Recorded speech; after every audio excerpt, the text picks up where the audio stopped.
शुएब साहब का, आमना बेटी का, आसिम साहब का, सारी ILF को सलाम पेश करता हूँ जो गरीब का केस लड़ रही है। बाकी लोग कंपनी की मशहूरी कर रहे हैं और आज अफसोस का दिन है, हमने हारना ही था। ये हिजड़ों के साथ टीम खेलती वहाँ भी हारती, ये ख्वाजा सराओं के साथ क्रिकेट खेलते वहाँ भी हारते ये, क्योंकि हर रोज़ पाकिस्तान में लोगों के जज्बात मजरूह होते हैं। शुएब कह रहा था कि सरमायाकारी बाहर जा रही है, यहाँ अदम एतमाद मनी लॉन्ड्रिंग से हुआ है। मनी लॉन्ड्रिंग के पैसों से इमरान खान की हुकूमत के खिलाफ अदम एतमाद हुआ और आज जितने केसेस हैं, मैं तो कहता हूँ वो बेनज़ीर शहीद बेहतर थी जिसने पहले महीने ही हमें 7 साल कैद दे दी।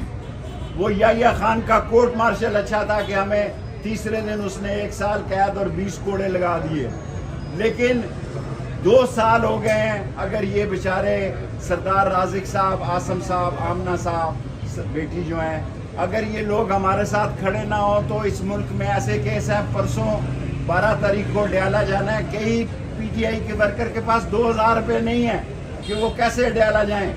बाकी लोग सियासत कर रहे हैं, सियासत नहीं हो सकती इसलिए कि ये 45 और 47 की लड़ाई गड़े में लेकर जाएगी और ये मईशत की तबाही गड़े में लेके जाएगी।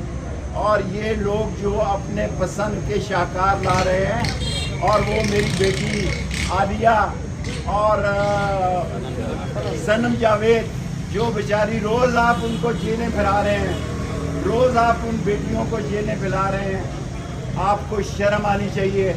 मैं चीफ ऑफ आर्मी स्टाफ से जनाब आसिम मुनीर साहब से, DGI से, क्योंकि असल हुकूमत उनकी है, ये तो वैसे ही बैठे हैं मुफ्त पर, ये तो वैसे ही बैठे हैं गंगू तेली।